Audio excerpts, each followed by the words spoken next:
Stand in the center of your mat. We're going to start with the GSD towel or any strap or scarf.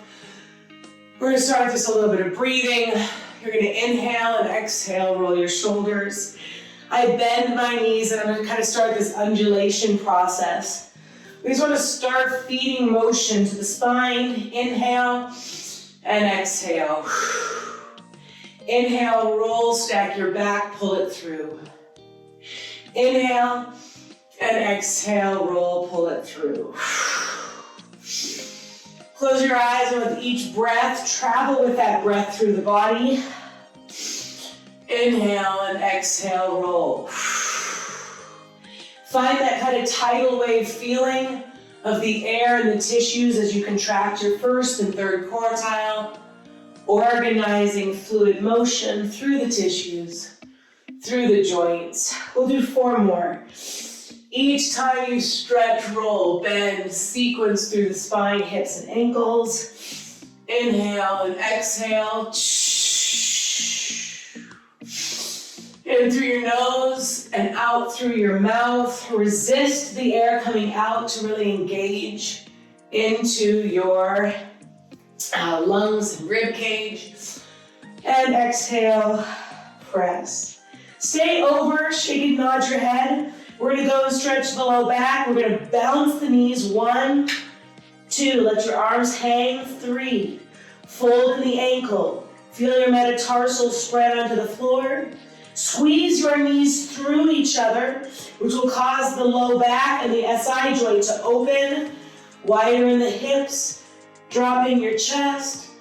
Belly press 4, and 3, and 2, and 1. Go up on your toes, bend your knees to the butt to the heels, and stretching through. Inhale, bend, and exhale, stretch. Shake and nod in between. Each time, even if your legs don't get straight on the first shot, each time stretch a little bit more into the hamstring. Shake and nod the head.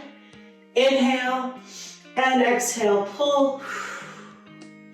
4, up on the toes, dig your heels and let that heel bone stretch to the sit bone. 2, and press. And 1, and press. Great. Rolling all the way back up. And exhale, we're just going to roll 1 vertebra at a time down till this towel tries to reach your toes. And then roll back up, stacking the vertebra. This is standing sit-ups or spinal articulation. Inhale and exhale, roll through the spine. Release the chest, open and drop, and then rolling all the way back up. Inhale and exhale, roll. Shake and nod. Rolling and stacking up. Inhale and exhale. Full straight legs. Relate to your legs more like they're tubes than sticks. And so when you want to come up, you're pouring the weight of your tissue down into the legs. Hang here. Go ahead and release your chest over, straight arms. Pulsing 8, 7, 6. Drop the head. 5, 4, 3, 2, and 1. Rolling all the way back up. Bend the knees. Take your arms, and if you need to, bend them to get them behind you. We're going to lift the towel and roll to the ball of the right foot. So we're going to start with articulation in the foot. You have to think of your foot having 3 triangles over the big toe, little toe, and heel. And when you lift your foot, you want that heel dot to be directly over, so no rolling out to your ankles to the sides. Arms up and back. You're going to inhale, lift onto the right foot, and exhale, release. Inhale, and exhale. So the simple pattern is to lift the heel as you lift your towel. And as you do, you're going to start being aware of this kind of Jenga effect. As the ankle and knee go forward, your first quartile goes back, your ribs go forward, your shoulders rest back. And there's this zigzag of displacement. Forward through the joint, back through the next set of joints. Forward with the next set of joints and back, alternating. Inhale and exhale. Inhale and 4 and 3 and 2 and 1 and release. Go ahead and roll to the ball of the left foot. Put it behind you, and you're going to just gently lean. So now my toes are curled underneath. And I'm just going to go for a second and open up the the top of my foot where the toes are curled. So we're going to go and lean back 8 times. 8, 7, and it feels like you get a stretch all the way through your toe. 4, good. 4 more. 4, 3, 2, and 1. Excellent. Other side.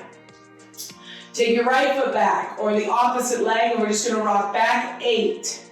Stretch open the foot. 7, 6. Now as you rock back, check that you're still lengthening your spine. So I want to see that the first quartile is helping you pull up and out of your hips for 4, 3, 2, and 1. Excellent.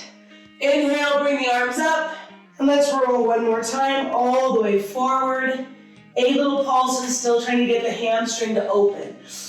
Push onto your thighs with your arms. So as I lean forward, you push back, and you're going to lean on those thighs as you drop your femur back into the socket. And I pull as I fold forward, my hands are pushing back on my thighs. I launch my chest, I hollow out my sternum area, and I'm just going to traction the hip for 4, 3, 2, 1. Rolling up. Good. Take your feet and widen them. We're going to do it again. You're going to lean forward, push on your thighs. Launch your chest forward as you stretch your hamstrings. It looks like this. Lunge 1, launch 2, 3. You're pushing the femur back as you stretch your spine out. 4, 3, 2, and 1. Then you're going to bend your knees. Go deep, deep, deep into the fold, as deep as you can. Then let your head fall over. Lean your hands and your body weight onto your arms. Inhale, primal squat as low as you can go. You need to choose to let the sacrum open and spread, and then come forward and rock onto your hands. Inhale, bend, and allow for the spine to open and release. 2 more. Inhale. Have a nice deep squat. And really observe what happens to the tissue under pressure. When you do a compression move, the tissue should spread out like it's a tube of toothpaste. And then when you traction, you should feel that tissue pull to the long stretch and strain. And then you can go back in to the compression. Now stay here and let's rock right and left. We're going to work through the feet. When you shift your weight to the right and to the left, your ankle will come up, but make sure you're really getting weight into the ankle. And the ankle joint and the hip joint match as they carry weight. In and through, in and through. And so I lean, trying to get that movement to fold my joints, displacing the tension around it. When you compress into the joint, the surrounding tissue spreads. So you take your left hand, and we're going to twist to the right and try to touch around your right knee, and then you're going to open. Take your left hand, twist as you shift. So in essence, you're still doing a nice right to left spread, or shift in weight, but now we're adding rotation to get the spine and the joints to open. 4, and 3, and 2, and 1. Great. Let's try the other side. Take your other hand, doesn't matter if it's right or left. I'm using my right. You're going to shift to the right to spiral to the left. Shifting to right to spiral left. And feel that that arm drags your ribs. So instead of staying back in your body, push forward from the rib cage. And allow for the ribs to open. 4 and 3 and 2 and 1. Excellent.